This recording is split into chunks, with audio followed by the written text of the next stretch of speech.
अगर मैं गैल की धूल होती तो श्री कृष्ण के चरणों से लिपट के चली जाती, या फिर मेरा जीवन पक्षी का बना होता तो मैं उड़ के श्याम सुंदर के दर्शन कर लेती। अब हम विवश हैं, कैसे मैं अपने श्याम सुंदर को देख पाऊं? वो हम सबसे झूठ बोल करके आज मथुरा चल गए। भगवान की विरह और वेदना में गोपियां ऐसे तड़प रही जैसे बिना जल के मछली तड़प रही हो। लेकिन इनके जो नियम थे वो पहले की ही भांति है। कौन सा नियम है? गोपियां जब दही दूध माखन जमाती हैं तो सर्वप्रथम भगवान श्री कृष्ण को बुलाती है। और कैसे बुला रही हैं कि कभी फुर्सत हो तो गिरधारी ये सूरत हमें दिखाई।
श्री कृष्ण को बुलाया करती हैं। वृंदावन में आज का भी देख लो जाके नियम वही है।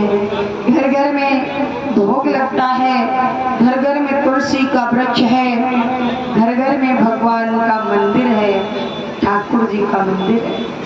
तो हम आप यहाँ से शिक्षा लेके जाएं, क्यों कथा तो सुनते ही आ रहे हैं, कुछ यहाँ से शिक्षाएं भी लेना है। हम आप भी अपने घर को एक मंदिर बनाएं और ठाकुर जी का एक द्वारा भी सजा लीजिए।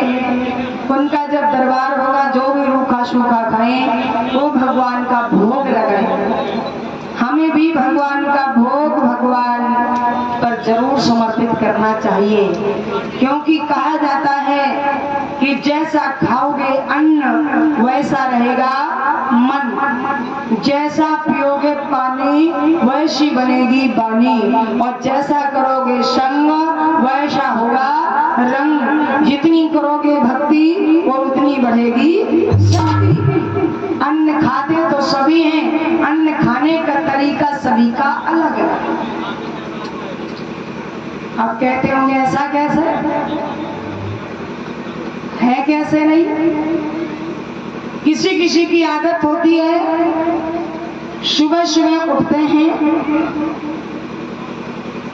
और टहल फिर करके आए, आते आते बोले के कुछ डरो है, तो बोले अबे तो सवेरे बहू, इतनी जल्दी हमने तो बनाया नहीं, अभी शाम की रोटी रखी है घर। और तो बोले हमें कुछ मिल जाए उल्टा सीधा। सवेरे सवेरे भूख लगती, न नहाना न धोना न भजन न भोग, खा लिया। चार दरवाजे इधर उधर बैठे घूम रहे हैं, भैया हम तो सवेरे सवेरे ना मिले तो आप हते गुजरे। पूरा दिन खाते हैं, उनकी भूख शांत नहीं होती है। और कोई कोई की ऐसी आदत होती, घरेलू कारणों से निवृत्त होकर जितना भी 5 मिनट 2 मिनट टाइम मिलता है भगवान के मंदिर में जाते हैं। अपने घर में भी एक मंदिर सजा लेती माता बहन, और उस मंदिर में जाओ, भगवान के दर्शन करो, जो भी बनाया है भगवान को समर्पित करो, और फिर वो भोजन खाओ। तो जो भोजन खाता है उसकी सद्बुद्धि होती है, बीमारियां नहीं आती हैं, और सदा घर में सुमत रहती है। क्योंकि अन्न खाते सब है, खाने का तरीका अलग अलग है। कोई खाना खाता है तो कोई भोजन करता है। खाना भोजन में फर्क क्या है? जो बिना नहाए धोए पशु की तरह उल्टा सीधा जैसा मिला, बिना नहाए धोए बिना दर्शन पर्शन के खा लिया, वो खा के और ना के बराबर कर दिया, उसको कहते खाना। और भोजन किसको कहते हैं? जो भक्त भगवान के दर्शन करे और भगवान का भजन करे, भोग लगाए और फिर खाए, उसको कहते भोजन। अब हम ये पूछना चाहते माता बहने, ये बताएंगे घर घर में भोग अवश्य लगता होगा। कौन कौन माता रोज भोग लगाती भगवान का, ठाकुर जी का? जरा हाथ ऊंचा करो, सही बताना। ये और बाकी लोग अच्छा, तुलसी का वृक्ष किनके घर में है? सबके घर में। तो जहाँ तुलसी का वृक्ष होता है वहाँ तो साक्षात वृंदावन होता है। तो वही भगवान का भोग भी लगाओ, यहाँ से शिक्षा लेके जाओ। जिनके घर में मंदिर ना हो, हमारे लड्डू गोपाल को ले आइए, जाओ वृंदावन से, और इनकी झांकी सजा लीजिए। नहीं अगर तीर्थ में जाने का मौका है, सत्संग में जाने का मौका है, और जब भी फुर्सत मिले तो इनसे बात करो, इनके दर्शन करो, इनकी पूजा करो, भोग लगाओ। और जहाँ ऐसा होता है उस घर में सद्बुद्धि आती है, कभी भी उनकी बुद्धि खराब नहीं होती। क्योंकि तभी कहते जैसा खाओगे अन्न वैसा रहेगा मन। अन्न भी खाने के तरीका है, खाते तो सब है, किसी किसी का ढंग लगे लगे। सर्दी का जो महीना होता है ना, जब माँ पूछ का, तो कड़ाके की सर्दी पड़ती तो अच्छे अच्छे भक्त भी सोचते हैं कि आज हम नहाना है, लेकिन ऐसा नहीं। कोई कोई तो ऐसे भी होते हैं कि इकट्ठे जब पूरी सर्दी निकल जाएगी, जब धूप निकलेगी तब नहाएंगे और कम से कम 10-10 स्वेटर पहनते, फिर भी सर्दी उनकी खत्म नहीं होती। और नहाने की तो बात है दूसरी, खैर कोई बात नहीं, सत्संग गंगा में नहाओ, लेकिन भगवान के नित्य दर्शन करना चाहिए। अपने के घर को भी मंदिर बनाना चाहिए, घर में ही मंदिर जो है, और भगवान का भोग लगाओ, दर्शन करो, और सारी समस्याएं भगवान आपकी दूर कर देंगे। कहिए आइए मेरे भगवान, जो भी है ये प्रसाद खाइए। ऐसा नहीं भगवान मीठे खाएं तभी भोग लगे। अगर हम रोज मीठा मीठा खाएंगे तो डॉक्टर कहते ज्यादा मीठा खाओगे तो शुगर के मरीज बन जाओगे। अब भगवान को रोज मीठा खिलाओगे तो क्या वो मरीज नहीं बन सकते? लेकिन रोज नहीं, जो भी खाओ, जो भी बनाओ, वो भगवान को समर्पित करो। ऐसा नहीं कि सिर्फ मीठा मीठा खिलाते हो। भगवान भाव के भूखे, सिर्फ भाव से ही वो भोजन ग्रहण करते, खाते पीते।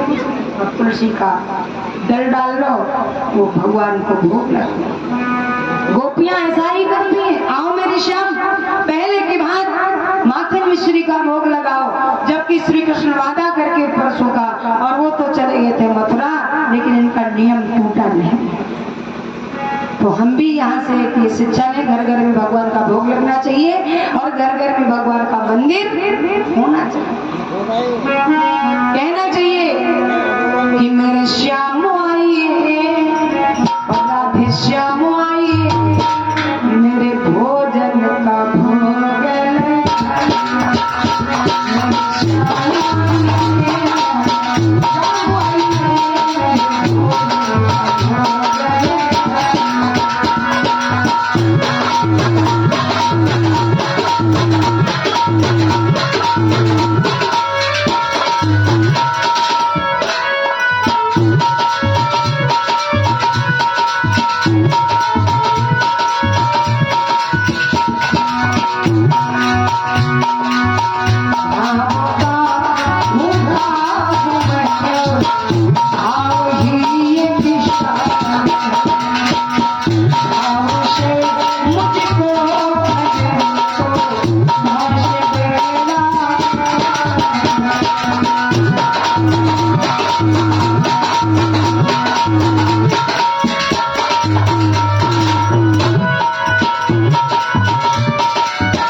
भगवान तो बस कहते अपने को ही सर्वस्व मेरे में समर्पित कर दो, इससे बड़ा और कुछ नहीं।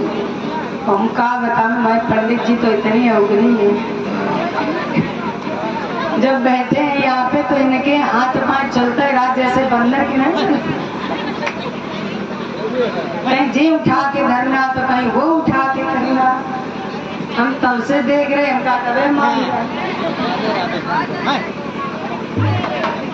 बोलिए वृंदावन बिहारी लाल की महाराज, बोलिए भक्तयार भगवान की। श्री शुक्र जी कहने लगे हैं, राजन परीक्षित, इधर गोपियां भगवान के विरह में तड़प रही हैं। आओ मेरे श्याम, गए जब से लौट के नहीं आए, वो जाने कन्हैया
गोपियां भगवान के विरह वेदना में तड़प रही हैं। फागुन का महीना आ गया, बिना श्याम के मैं होली किसके साथ खेलो। ये वो चूनर में रंग पड़ा है जो श्याम सुंदर ने डाला, अभी तक नहीं छूटा है। परसों की वजह वर्षे हुई नहीं आए श्याम सुंदर, भगवान के विरह और वेदना में सारी गोपियां तड़प रही हैं। इधर राधा भी विरह वेदना में व्याकुल है और उधर भगवान श्याम सुंदर को याद आई। अपने परम मित्र उद्धव से बोले, आए उद्धव, हमारे ब्रज की बालाएं मेरे विरह में तड़प रही होंगी, मैं ये पत्रिका भेज रहा हूँ, ये हमारी पत्रिका आप गोपिकाओं को दे दो कि मेरे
मैया यशोदा को देना, बाबा नंद को समझा देना, कुछ कारणवश में नहीं आ सका, अब मैं जल्दी ही आने वाला हूँ, सबको उद्धव समझा देना। उद्धव जी रथ पे सवार में कृष्ण की पत्रिका लेकर के मथुरा से वृंदावन की ओर आ रहे हैं। इधर गोपियां एक बगीचे में वार्तालाप करती हैं। श्याम सुंदर शायद आ रहे हो, बहाने से जाती घड़ा भरने, घंटों घड़ा डुबोए मथुरा की रास्ता को निहारती है। शायद मेरे श्याम सुंदर को मेरी याद आ गई हो, आ रही हो। उधर से रथ आता हुआ दिखाई पड़ा, बड़ी प्रसन्न हो गई गोपियां, हमको लगता है श्याम सुंदर का ही रथ आ रहा है। धीरे धीरे उद्धव और नजदीक आए। इतनी सारी ब्रज की बालाएं श्याम सुंदर के विरह में पागल बनी हैं, बैरागिन बनी हुई हैं। वो तो उद्धव जी को पहचान नहीं पा रहे हैं, क्योंकि उद्धव की शक्ल श्याम सुंदर की शक्ल से मिलती जुलती थी। पूछ रही है आप कौन है, तो उद्धव ने अपना परिचय दिया कि उद्धव बोले सुन लो वाली, मथुरा नगरी से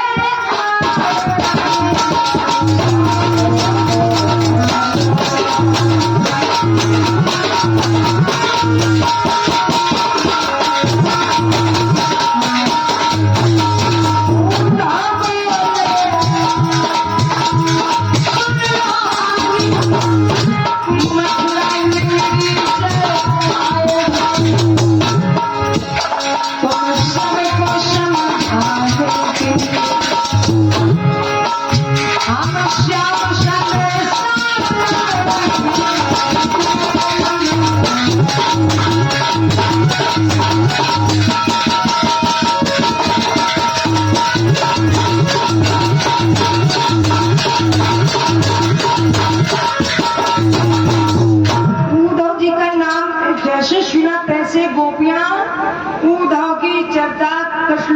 से सुना करती थी। ये परम मित्र हैं कृष्ण के। उन्होंने उसी बगीचे में बिठा लिया। उद्धव जी श्याम सुंदर मेरे नहीं आएंगे। उन्होंने कहा ये संदेश भेजा, आप ही सब ब्रज की बालाएं हो, तुम सबको समझाने के लिए पत्रकार भेजिए। तो बोले ऐसे चिट्ठी पढ़ पढ़ के हम कैसे जीवित रह सकती हैं। अगर उन्हें ये सब प्रीत की रीत निभाना नहीं है तो क्यों हम सबसे प्रेम लगा के गए और हम सबको ऐसे ठुकरा कर चले गए। मैं उनके विरह में तड़प रही हूँ, उन्हें जरा भी मेरे पर दया नहीं आई है। ऐसे में पत्र का पढ़ पढ़ के कैसे रात काटूं। तुम मेरे श्याम आएंगे उद्धव, बस इतना मुझे बता दो। उद्धव जी बोले कुछ समय बाद कृष्ण भगवान आने वाले हैं, किसी को बुला नहीं सके हैं, सबकी याद करते हैं, कुछ कारण बस अभी नहीं आए और जल्दी ही आएंगे। हमको लगता है गोपियां बोली मथुरा नगरी में जाते ही दूसरा रंग चढ़ आया है, राजसी भोग में पढ़ करके हमको लिखयोग पठाया है। हमको तो ऐसा लगता है मथुरा में जाते जाते हम पर कोई दूसरा रंग हो गया। बोले हमें सब मालूम है, कुबजा से प्रीत कर बैठे, हम सबको ठुकरा के चले गए और इनसे उनसे प्रीत करने वाले से कभी प्रीत नहीं करना चाहिए। उद्धव हम जानबूझ करके अनजान बन गए। क्यों? हमने देखा कि करिया कबहू ना बनो होए, सखी तुम काहे को तजती।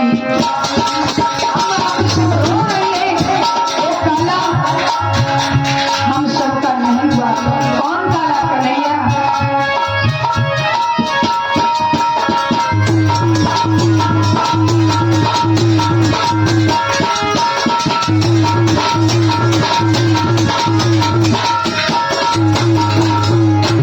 अरे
शर्म नहीं आने लगती?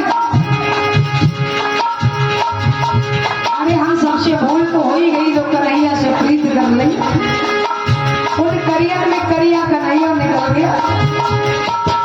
एक करिया कौन है? एक तो करिया प्रवीण भोला,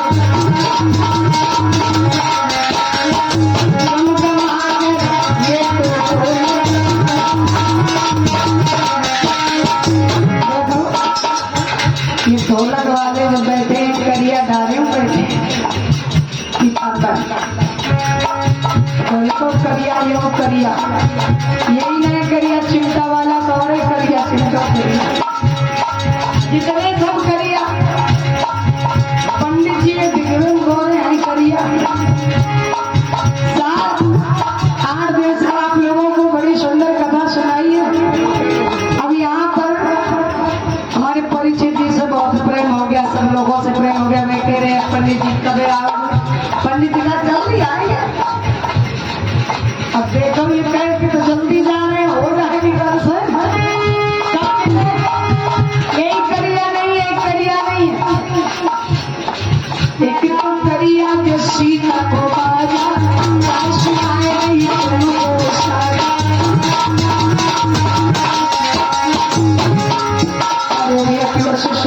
भगवान सुखी रखे। ये ना सोचो ये करिया काया भाई को कह रहे हैं, करिया परदेसी को भी समझना चाहिए। हम आपके बीच में रहकर इतना प्रेम पाया आप लोगों से, आप लोगों ने इतना सम्मान दिया, मैं उनका बताने कब कैसे कर सकूं। हमारे परिचय जी तो इतने महान है और हमारी भाभी जी बहुत अच्छी है। मुझे ये तक एहसास नहीं हुआ हम किसी दूसरे के घर में आए, ऐसा लग रहा मैं अपने घर में रही हूँ। उनका परिवार तो और ही अच्छा है, सब लोगों ने बड़ा प्रेम और सम्मान दिया। हम लोगों की जब पिटाई लगी, सबके आंखों में आंसू आए, अब तो अच्छा नहीं लगेगा, क्या हम कहते रोने में फिर आऊंगी जल्दी आऊंगी। जब घर से निकलती तो पहले लगता ना मालूम कैसे लोग प्रेम मिले ना मिले, हम इतने जाएंगे वहां से कैसे जीत के आ सकते हैं अगर जरा से कोई गलती हो जाए। क्यों परदेश बड़ा कठिन होता है, लेकिन एक बात है, जिसके हाथ में धर्म का झंडा होता है वो कभी झुकता नहीं है, और जिसको भगवान अपना होता है तो सारा संसार अपना होता है, और भगवान रुक जाता है तो सारा संसार रुक जाता है। तो हम जब आते हैं गांव में तो सब अपने ही तरह सम्मान और प्रेम देते हैं, अपने भी माता पिता से बढ़ करके लोग मानते हैं। तो मुझे बड़ा अच्छा लगने लगता है। हम जब हमें जाने का समय आता तो कहते कब आओगी, तो हम कह रहे जल्दी आएंगे, देखो भगवान की कब कृपा होती, कब मिलते हैं आप लोग। तो वही बात तुम कहते हैं कि हाँ इनके तो बहुत अच्छे दिन बीत रहे, बड़े खुशी से, कितनी अच्छी किस्मत है। लेकिन ये भी तो पता है धर्म के मार्ग में चलो ना, मेरे अंदर 10 गुण हैं, अगर एक अवगुण हो जाए तो लोग गुणों को भूल जाएंगे, अवगुणों को दुनिया में प्रचार करने के लिए लग जाएंगे। लेकिन ऐसा नहीं होना चाहिए।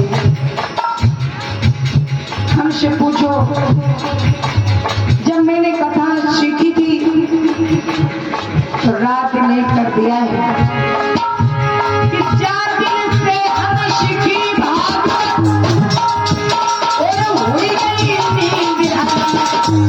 शब्द 4 से भागवत कह रहे कि 4 दिन से हम सीखी भागवत हुई गई नींद।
श्री सुखदेव जी कहते हैं राजन परीक्षित, इधर गोपियां भगवान के लिए बहुत कुछ कह रही हैं कि करिया श्याम सुंदर भी हैं, हम सबसे प्रीत करके चले गए। तो राधा बोली देखो कन्हैया मिले ना मिले लेकिन बुराई में नहीं सुनने वाली। क्यों? जहाँ काला में वहाँ शोभा भी नहीं है कि काले को काला मत कहो, काला सब मिलाला है। काली पुतली का जा काजल जो आंख में बसने वाला है। काले सर के बाल ना होते तो शोभा नहीं अच्छी होती। आजकल कलयुग में लोग चाहते हैं भगवान सफेद बाल बनाए होते, बड़ी आराम हो जाती। काय अब तो तरह तरह की मेहंदी डाई चली है। अब करिया बारन पे लाल रंग था, अब भैया उस पे कैसे लाल रंग चढ़ जाए। कोई हरे करो चाहता, कोई पीले रंग, लेकिन कितने भी कलर कर लो, जो रंग काले का, जो काले रंग में शोभा वो अन्य रंगों में नहीं होती है। और आंख सफेद ही सफेद होती, काली पुतली ना होती तो आंख की शोभा अच्छी नहीं होती। हमारा श्याम तो ऐसे समाया है सबके आंखों में जैसे आंख में पुतली समाई है। तो ये भी बात खत्म। अब कार्य में कन्हैया को नहीं कहा जाने लगा। मेरा श्याम मिले ना मिले, अंतिम सांस भी जाएगी तो श्री कृष्ण के ही नाम की होगी। उद्धव जी ने विविध बात समझाया, लेकिन गोपिकाओं ने वो बात नहीं समझना चाहिए। फिर अंत में उन्होंने कुछ निर्गुण ब्रह्म के बारे में चर्चा की है। सुनो, गोपिकाओं से कहा तुम कृष्ण की विरह वेदना में इतना क्यों रो रही हो? तुम्हारे श्याम सुंदर तुमसे कभी दूर नहीं गए हैं। देखो भगवान के दो रूप हैं, साकार और एक निराकार। तो वो निर्गुण ब्रह्म के बारे में बताना चाहूंगा, जिनको कहते हैं बिन पग चलई सुनई बिन काना, कर विधि कर्म करई विधि नाना।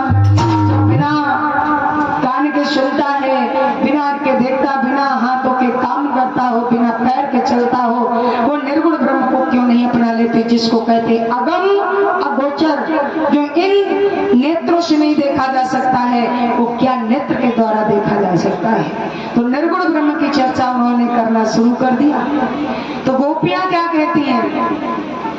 अरे उद्धव जी तुम तो कहते हो वो ब्रह्म को क्यों नहीं अपना लेते, जो बिना पैर के, बिना हाथ के, बिना कान के, बिना मुख के, ऐसे भगवान को अपना लो। हम कैसे माने तुम्हारी बात? हमारे श्री कृष्ण के पैर भी हैं, पैर ना होते हम सबके साथ में रास में नाच रहे थे, तो हमारे श्याम के पैर भी हैं, कान भी है, हाथ भी है, माखन छीन छीन कर खाया करते थे। हम नहीं मान सकती हैं। क्यों? मेरे श्याम हाथ पैर कान और मुख वाले। वो साकार ब्रह्म की बात कर रही थी और उद्धव जी निर्गुण ब्रह्म की बात कर रहे थे। तो ये मानो कि साकार ब्रह्म को सब जल्दी पहचान नहीं पाते हैं। साकार ब्रह्म को पहचानती थी गोपियां। कहने लगी जब तक साकार नहीं तब तक निराकार नहीं। उद्धव जी तुम्हारी बात हम मान लेती, हम विवश हैं, हमारा एक मन है, वो हमने पहले श्री कृष्ण के चरणों से लगा के भेज दिया। अगर मेरे 10-20 मन होते तो मैं निर्गुण ब्रह्म की भी उपासना करके देख लेती। और उद्धव मन न भये 10-20 एक मन था, वो भगवान इसके चरणों से लगा के भेज दिया। अब हम ये मन में धारणा रख लिए क्या कि उद्धव हम दे के जाएंगी सासों का अंतिम कार्य। करुणा भाव मिले न मिले, करुणा भाव मिले न मिले, सारा अधिकार।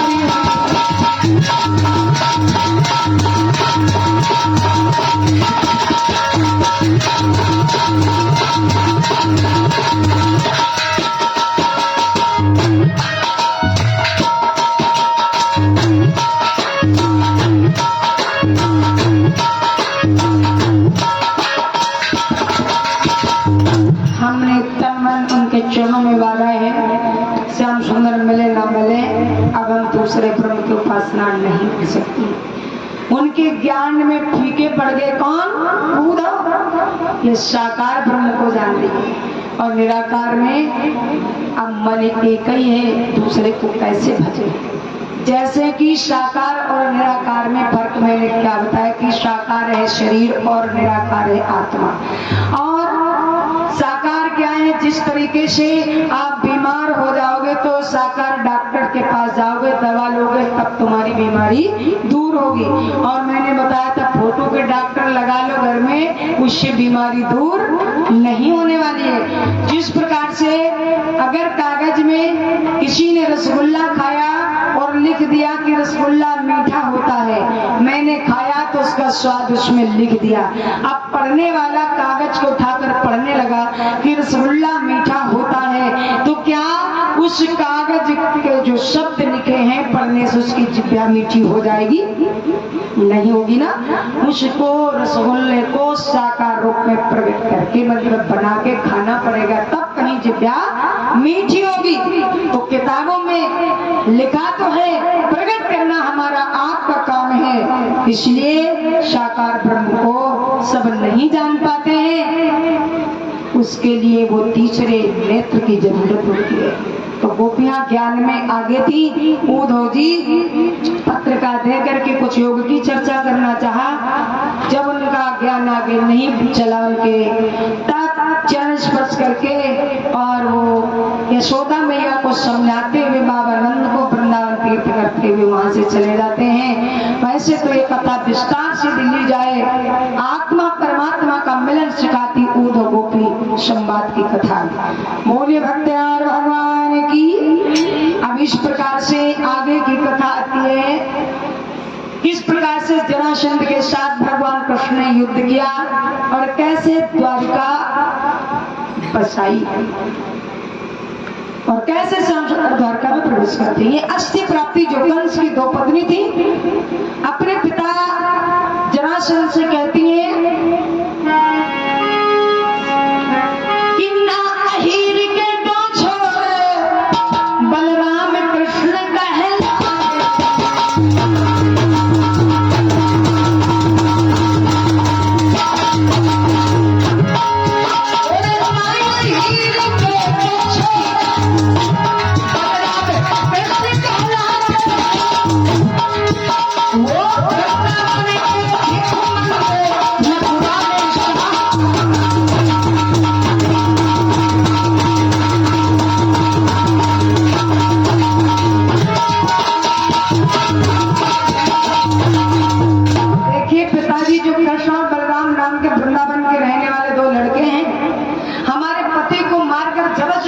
शासन पर कब्जा करना चाहते हैं। जरासंध बोला बेटियों रो नहीं, आए मंत्री 23 सेना तैयार कर लो, मथुरा नगरी घेर लेते हैं, देखें कैसे मथुरा का राज्य शासन कर पाएंगे। क्या नाम है? विक्रम सिंह। ये विक्रम सिंह भैया की तरफ से 100 रुपये भगवान के चरणों में आए। भगवान सलाह सुखी रखें। और ये नाम बता और ये भैया जी की तरफ से और ये श्री राज नारायण इनकी तरफ से 100 रुपये भगवान के चरणों में आए। भगवान सदा सुखी रखें। बोल गोविंद भगवान की। 23 अछौड़ी सेना जरासंध ने तैयार कर ली। एक अछौड़ी सेना कितनी संख्या को बोलते हैं? 65,610 घोड़ा मिलाने पर एक अछौड़ी सेना होती है। वो 23 अछौड़ी सेना तैयार करके चारों ओर से मथुरा नगरी घेर ली। मथुरावासी कंपन करने लगे कि क्या कारण बन गया, जरासंध ने आक्रमण कर दिया। कृष्ण राम जा रहे थे मथुरा की गलियों से घूमते भक्तों की नगरी, और जैसे जा रहे थे तैसे जोश में जरासंध बोला, एक कृष्ण एक बलराम।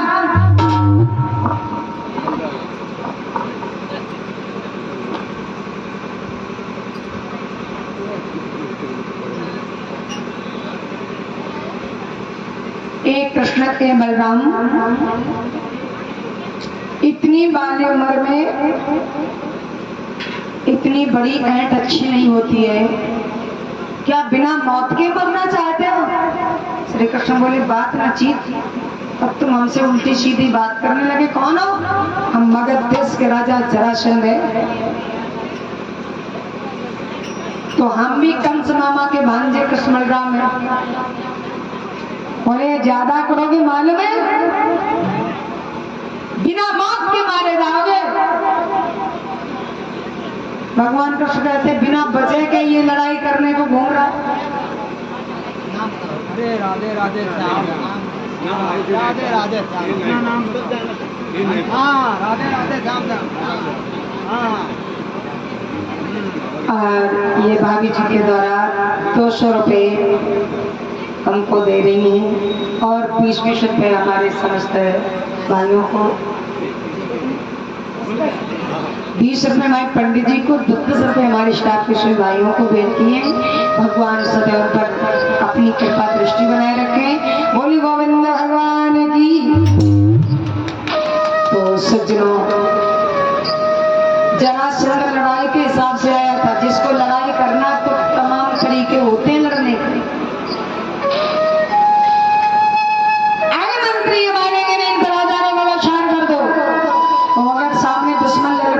तो कभी छोटा नहीं समझना। हमारे धर्म शास्त्र में यही बताया है। ये महाभारत का युद्ध कोई महाभारत का नहीं, धर्म युद्ध था। 3 बातें मिली। कभी दुश्मन को छोटा नहीं समझना, कभी तिनके को छोटा नहीं समझना, कभी मर्द को कभी छोटा नहीं समझना। अगर सामने दुश्मन ललकार रहा हो तो कभी माफ भी नहीं करना चाहिए। श्री कृष्ण भगवान पर अवदान